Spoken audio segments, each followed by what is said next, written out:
Selamat datang di Brave, belajarlah dari para pemimpin teknologi terbaik di Asia Tenggara. Bangun masa depan, belajar dari masa lalu, dan tetap menjadi manusia di antaranya. Tak ada omong kosong tentang kesuksesan. Saya Jeremy Au, pemodal Ventura, pendiri serial MBA Harvard, kutu buku fiksi ilmiah, dan ayah dari 2 anak perempuan. Setiap minggu, kami membahas berita startup, mewawancarai para pembuat perubahan, menjawab pertanyaan pendengar, dan berbagi wawasan pribadi.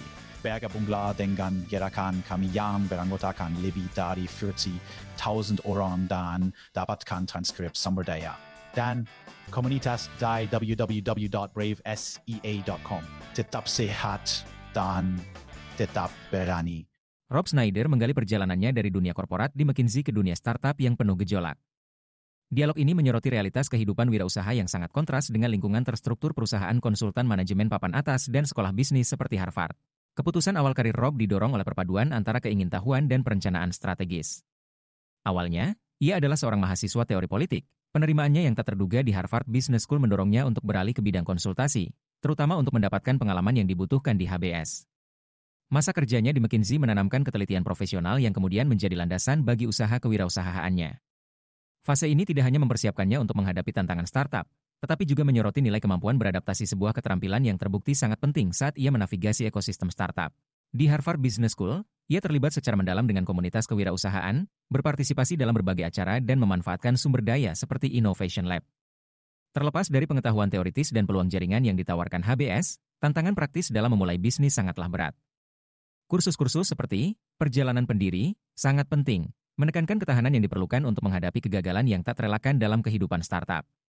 Pengalaman ini menggarisbawahi pelajaran penting. Persiapan intelektual saja tidak cukup tanpa ketabahan untuk menghadapi tantangan dunia nyata.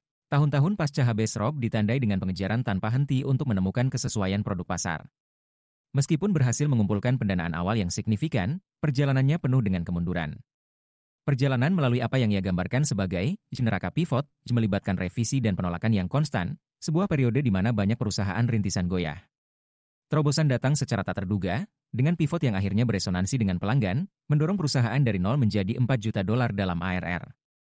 Fase ini tidak hanya menguji ketekunannya, tetapi juga menyempurnakan pendekatannya untuk memahami dan memenuhi kebutuhan pasar. Salah satu tantangan terbesar dalam menemukan kecocokan produk pasar, menurut Rob, adalah mengatasi hambatan psikologis. Pengusaha sering menghadapi bias konfirmasi kecenderungan untuk memilih informasi yang mengonfirmasi keyakinan yang sudah ada sebelumnya. Bias ini dapat mempengaruhi riset dan strategi pasar, yang menyebabkan kesalahan langkah.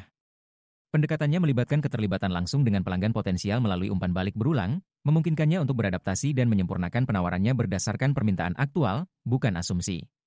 Mantra, Accelerate Ordi, merangkum filosofi Schneider terhadap kewirausahaan. Mantra ini melambangkan dorongan tanpa henti yang diperlukan untuk berhasil dalam lanskap yang kompetitif. Pola pikir ini adalah tentang menciptakan momentum dan membuat langkah yang menentukan daripada menunggu kondisi yang sempurna. Bagi Schneider, setiap hari menghadirkan pilihan, maju atau stagnan. Pendekatan ini bukan hanya tentang kecepatan, tetapi juga tentang kejelasan dan fokus yang diperlukan untuk membuat keputusan yang berdampak dengan cepat. Narasi Rob adalah bukti nyata dari semangat kewirausahaan yang ditandai dengan ketangguhan, kemampuan beradaptasi, dan pengejaran pertumbuhan tanpa henti. Perjalanannya menawarkan wawasan berharga bagi para calon wirausahawan, menyoroti pentingnya ketahanan psikologis, pengejaran yang ketat terhadap kecocokan produk pasar, dan kekuatan pola pikir proaktif. Dalam startup, seperti halnya dalam kehidupan, pilihan untuk berakselerasi seringkali menjadi pembeda antara kesuksesan dan stagnasi. Thank you for listening to Brave. If you enjoyed this episode, please share the podcast with your friends and colleagues. We would also appreciate you leaving a rating or review. Head over to www.bravesea.com for member content, resources, and community. Stay well and stay brave.